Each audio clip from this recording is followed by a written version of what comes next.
Cuando yo estaba creciendo, había una figura en la televisión mexicana de la que no podía apartar la mirada. Era enorme, literalmente se imponía sobre todos los demás, y se movía con una intensidad que te hacía sentir que podía enfrentarse al mundo entero. Su presencia era magnética. Ya fuera luchando en el ring o interpretando a un villano en la pantalla grande, tenía ese poder bruto que lo hacía inolvidable.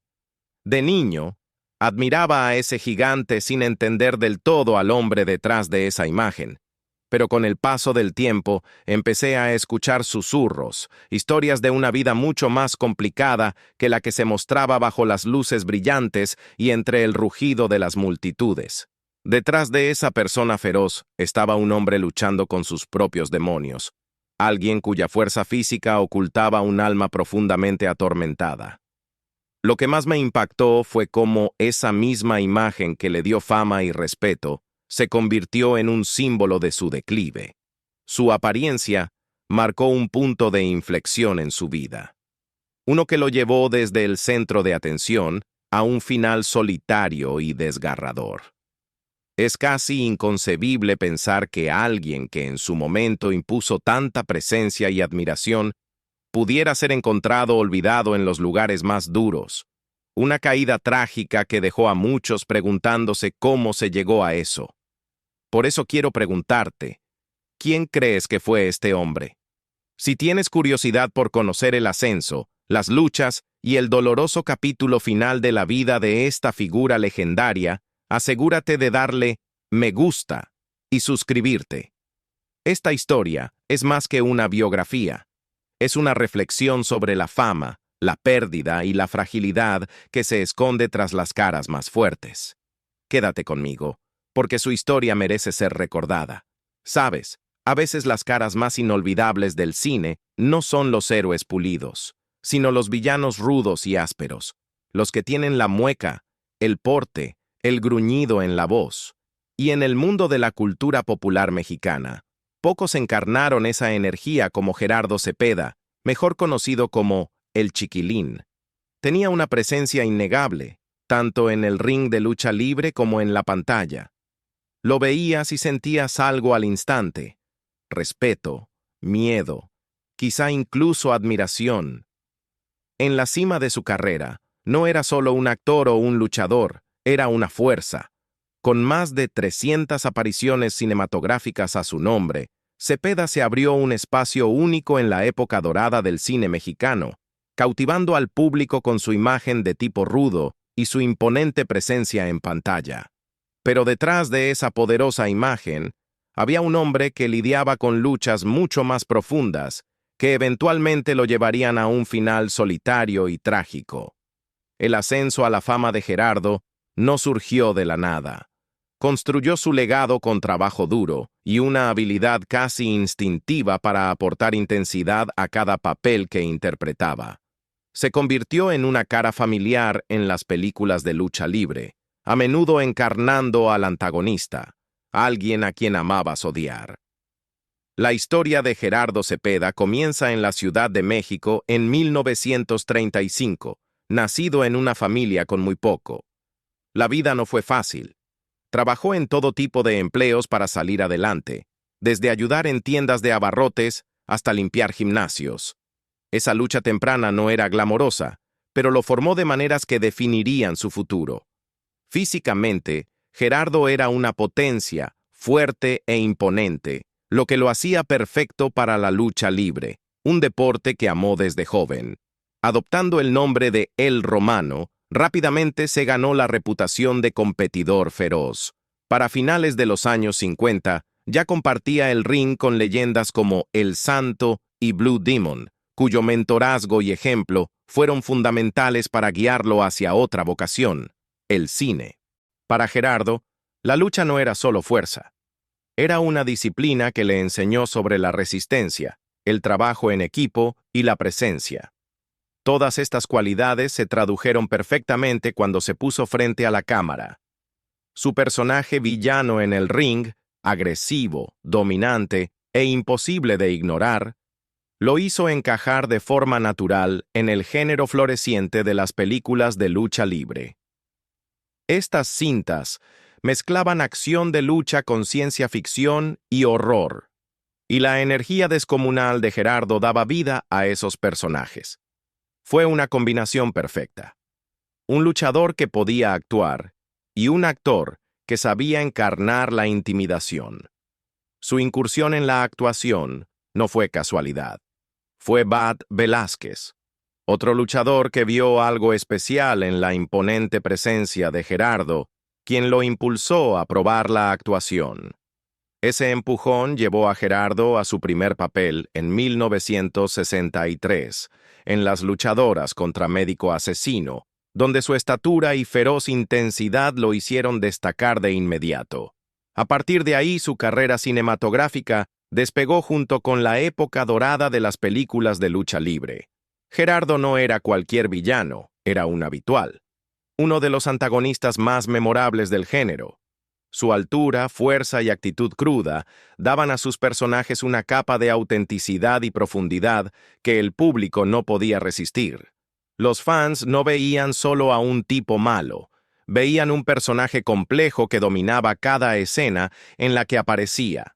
De alguna manera, Gerardo Cepeda encarnaba el espíritu de esa época, un tiempo en que la lucha libre y el cine se unieron para crear algo realmente icónico. Con el tiempo, se forjó una presencia poderosa en el cine mexicano, convirtiéndose en una piedra angular de la edad dorada de las películas de lucha libre. Lo fascinante es cómo su físico bruto se transformó en una presencia cautivadora en pantalla, mostrando una versatilidad sorprendente que iba más allá de lanzar golpes o intimidar rivales en el ring. A medida que su carrera crecía, Gerardo se volvió sinónimo de villanía, uno de los malos más reconocidos en el cine mexicano. Su imponente físico y su actitud de tipo duro, pulida tras años en la arena de lucha, lo hicieron perfecto para los papeles de antagonista que amaban las películas de lucha libre. Estas películas a menudo tomaban giros salvajes, mezclando héroes enmascarados con criaturas sobrenaturales y tramas extravagantes, y Gerardo prosperaba en ese mundo. Películas como Santo vs. Zombies en el 65 y El Hombre Lobo en el 70 pueden parecer algo cursis hoy, pero en su época fueron un éxito rotundo. Y fue la feroz presencia de Gerardo la que mantenía al público pegado a la pantalla. Lo que es aún más impresionante es cómo llamó la atención de algunos de los mejores directores de México, como René Cardona e Ismael Rodríguez, cineastas que entendían el valor de un antagonista poderoso. Vieron en Gerardo no solo músculo, sino a un actor capaz de darle un filo real a sus personajes. Su capacidad para generar miedo y tensión genuinos agregó una profundidad que hizo inolvidables esos roles de villano. Y cuando ves el número, más de 150 películas, queda claro que no fue solo una presencia pasajera. Fue una fuerza prolífica en el cine mexicano. Especialmente dentro del género de las películas de lucha libre, la influencia de Gerardo fue enorme. Sus villanos se convirtieron en el centro de las historias, proporcionando a héroes como el Santo y Blue Demon el contrapunto perfecto. Esta dinámica, entre luchadores heroicos y villanos amenazantes, definió la emoción y el drama de estas películas, y Gerardo estaba en el corazón de todo eso. Incluso cuando el género evolucionó durante los años 60 y 70, él no se quedó atrapado interpretando siempre el mismo papel. Logró agregar capas a sus personajes, yendo más allá del simple encasillamiento. A pesar de la naturaleza a veces predecible de estas películas, sus actuaciones aportaban un nivel de matiz y profundidad que las elevaba, asegurando su legado como una de las figuras más memorables en la historia del cine mexicano. ¿Sabes? Para cuando llegaron los años 80, la escena cinematográfica mexicana había cambiado bastante. Los días dorados de las épicas luchas de El Santo y Blue Demon evolucionaban hacia algo nuevo. Películas que combinaban comedia y un toque de humor picante que al público le encantaba. Gerardo Cepeda, siempre un intérprete adaptable, no se quedó viendo desde la orilla. Se sumergió en esta nueva ola del cine, alejándose de los roles de villano amenazante que lo habían hecho famoso. En cambio, abrazó papeles más cómicos y centrados en personajes, mostrando un lado diferente de su talento. Toma las albañiles de 1981 o Piernas cruzadas en 1982. Estas no eran las típicas películas de lucha llenas de acción. Aquí, Cepeda suavizó su imagen de tipo rudo y aportó calidez y humor que hacían reír al público y conectar con él de una manera nueva. Aunque estas películas de las ficheras seguían a menudo una fórmula predecible, el carisma natural de Gerardo mantenía sus actuaciones frescas y atractivas. Sabía cómo manejar la cámara y al público, y ese encanto le permitió conservar su popularidad incluso cuando cambiaban los gustos de la industria. Pero al irse desvaneciendo los 80 y llegar los 90, también decayó el interés por el género de las ficheras. La industria cinematográfica mexicana se movía hacia nuevos estilos, y la demanda de comedias eróticas disminuyó. Con eso, los papeles se volvieron cada vez más escasos para Gerardo. Su rostro, antes familiar, empezó a verse menos en pantalla, señalando un retiro silencioso del centro de atención. Aún así, aunque su trabajo en el cine nacional bajó, Cepeda encontró momentos de reconocimiento fuera de México. En 1997 consiguió un papel en Durango, una película española de alto perfil dirigida por Alex de la Iglesia. Fue una oportunidad notable, una chance de trabajar junto a grandes nombres como Javier Bardem y Demián Bichir, y mostrar a audiencias internacionales la profundidad de su arte. Esa oportunidad fue un punto brillante en medio del declive, un recordatorio de su talento perdurable. La carrera de Gerardo Cepeda no se limitó a la pantalla grande. También tuvo apariciones memorables en televisión, incluyendo la popular telenovela Dos mujeres, un camino. Este programa fue un gran éxito a principios de los 90, cautivando al público con su drama y personajes cercanos, y el papel de Cepeda, aunque no principal, añadió una capa importante a la historia. Su presencia aportó esa intensidad y carisma familiar que los fans esperaban de él, recordando a los espectadores que, aunque sus papeles en cine fueran menos frecuentes, su talento seguía vivo en la televisión. Fue un capítulo breve pero notable en su carrera, mostrando su versatilidad y disposición a abrazar nuevos formatos, mientras el mundo del entretenimiento cambiaba a su alrededor. Y no se limitó al cine mexicano. Ya en 1981 incursionó en el cine estadounidense con Caveman, una comedia excéntrica protagonizada por Ringo Starr. Claro, no fue un éxito masivo ni un papel central en su carrera, pero mostró su disposición a enfrentar nuevos retos y adaptarse a lo que la industria le pusiera en el camino. Más o menos en esa época, la televisión también le dio una plataforma. Su papel como invitado en la popular telenovela Dos mujeres, Un camino en 1993, fue una de sus últimas apariciones significativas en TV, formando parte de un elenco que incluía a Eric Elías y Chantal Andere. Pero por más que lo intentara, los años 90 fueron difíciles para Gerardo. Los problemas de salud empezaron a aparecer y las ofertas de trabajo se volvieron escasas. Su presencia vibrante en el entretenimiento mexicano se desvanecía, y para 2001 su carrera cerró en silencio con Chavos de la Calle. Esa película, reflejando un México más crudo y moderno, fue apropiada en cierto sentido. Marcó el fin de una era no solo para Cepeda, sino para el tipo de cine que ayudó a definir. Aún así, para quienes siguieron su trabajo, su camino sigue siendo una historia fascinante de talento, resistencia y las duras realidades de una carrera en el espectáculo. Y sin embargo, siempre había algo magnético en él, algo genuino. Tenía esa autenticidad áspera que hacía creíbles incluso a los personajes más exagerados. Pero mientras prosperaba profesionalmente, se formaban grietas en su vida personal. Uno de los desafíos más grandes que enfrentó fue su larga batalla contra el alcoholismo. No era solo un mal hábito, se convirtió en una fuerza destructiva en su vida. Lo que comenzó como un demonio personal pronto se filtró en su mundo profesional. Directores y productores, antes ansiosos por tenerlo en sus sets, empezaron a dudar. Su consumo de alcohol lo volvió poco confiable, impredecible.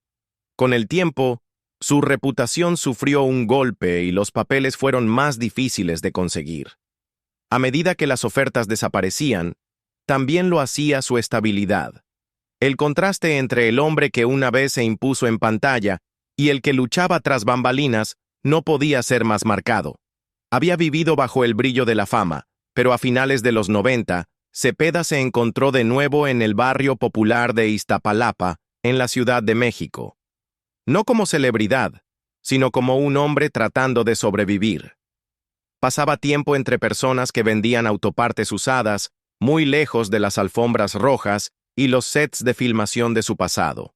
Sus relaciones personales también sufrieron. Cuando bebía, su comportamiento se volvía volátil, agresivo incluso, y eso hacía casi imposible mantener conexiones románticas significativas. La soledad se instaló. Poco a poco, el mundo que una vez dominó siguió adelante sin él. Luego llegó el desgaste físico. Años de alcohol y vida dura lo alcanzaron. Le diagnosticaron diabetes, una enfermedad que fue empeorando progresivamente. Comenzó a afectar su visión y, de forma trágica, sus capacidades cognitivas. La demencia se infiltró, robándole la agudeza y el filo que una vez lo definieron. Actuar dejó de ser una opción, y hasta las tareas básicas diarias se convirtieron en un reto. A medida que su salud declinaba, también sus finanzas. Sin trabajo estable y sin un respaldo económico, cayó en la pobreza. El hombre de estatura y fuerza había desaparecido. En su lugar estaba alguien durmiendo en su coche, dependiendo de la bondad de fans, viejos amigos y organizaciones benéficas solo para sobrevivir un día más. Fue una realidad dura para alguien que una vez fue una figura imponente en dos de los mundos culturales más queridos de México. Después de años de luchar con su salud, sus demonios personales y una carrera en decadencia, buscó algo de estabilidad en el hogar para jubilados del Sindicato Nacional de Actores. Podrías pensar que ese ambiente, calmado, ordenado, seguro, habría sido un alivio. Pero para Gerardo, que se había acostumbrado a una vida marcada por el caos y la imprevisibilidad, esa rutina estructurada le resultaba difícil de soportar. Su estadía allí fue breve, y no pasó mucho tiempo antes de que se encontrara de nuevo en las condiciones precarias que habían llegado a definir sus últimos años. Incluso en esos tiempos difíciles, los fans que lo recordaban de las películas de lucha libre lo reconocían. Le ofrecían pequeñas cantidades de dinero u otra ayuda, en silencio, sin alardes. Gerardo nunca pidió ayuda directamente, pero era evidente que la necesitaba. Las personas que lo veían lo describían como humilde, pero agotado por años de dificultades. Casi se desvanecía en el fondo, invisible para muchos, pero cuando alguien se detenía a mirarlo, veía al actor que una vez dominó la pantalla. Era realmente desgarrador ver a alguien que alguna vez iluminó la gran pantalla reducido a tal vulnerabilidad. El 10 de marzo de 2013, Gerardo Cepeda falleció a los 75 años tras sufrir un derrame cerebral relacionado con complicaciones de su diabetes. Aunque su muerte era esperada debido a su salud deteriorada, marcó el fin de una era en el cine mexicano. Para quienes crecieron viéndolo, Gerardo no era solo un villano. Era un símbolo de una época en la que las películas de lucha libre dominaban y los personajes más grandes que la vida definían la cultura pop mexicana. Su trágico declive, marcado por la soledad y la pobreza, nos recuerda las duras realidades que a menudo siguen a la fama, especialmente cuando las luchas personales quedan sin resolver. Y esas luchas personales fueron profundas. El temperamento explosivo y los hábitos alcohólicos de Gerardo no solo afectaron su carrera, también destruyeron su vida familiar. Se casó al menos una vez, pero esas relaciones fueron tormentosas. a menudo breves y complicadas, por numerosos amoríos extramaritales. Su comportamiento errático y su alcoholismo hicieron casi imposible mantener vínculos duraderos. Fue padre de al menos 8 hijos con diferentes mujeres, pero a pesar de esta gran familia, nunca fue la figura paterna estable que ellos necesitaban. Su incapacidad para controlar su consumo de alcohol creó distancia y dolor, dejando a sus hijos alejados de él, aunque los amaba profundamente. Una expareja compartió que cuando Gerardo no bebía, podía ser otra persona, alguien cálido y amoroso. Pero una vez que el alcohol lo dominaba, se convertía en alguien irreconocible. El daño fue profundo, y sus hijos optaron por mantenerse alejados del mundo del espectáculo que definió la vida de su padre, aparentemente reacios a ser arrastrados a las sombras de su difícil pasado. Incluso cuando la salud y las finanzas de Gerardo empeoraban, sus hijos no estaban allí para apoyarlo. La soledad que padeció no fue solo física, sino emocional. Un hombre que anhelaba reconectar, pero que no podía salvar las brechas que años de dolor y distancia habían creado. A veces expresaba arrepentimiento, deseando poder reparar esas relaciones rotas, pero los muros eran altos. No solo enfrentaba el sufrimiento físico, sino el profundo dolor del aislamiento, sin nadie con quien compartir sus alegrías o sus penas. En una de sus pocas entrevistas cerca del final, habló con franqueza sobre sus fracasos. «Fallé como esposo y fallé como padre», admitió. «No tuve la fuerza para pedir ayuda cuando la necesitaba y lo perdí todo. Matrimonios rotos, hijos distanciados». Y ahí lo tienes, la historia de Gerardo Cepeda, mejor conocido por muchos como el Chiquilín. Un hombre cuya imponente presencia y actuaciones fieras dejaron una marca imborrable en la lucha libre y el cine mexicano, pero cuyas batallas personales y trágico declive nos recuerdan cuán frágil puede ser la vida detrás del reflector. Si su historia te conmovió o te hizo reflexionar sobre el costo de la fama, por favor dale like a este video y suscríbete para más historias que profundizan en las vidas de figuras inolvidables. Gracias por ver, y hasta la próxima, mantente curioso.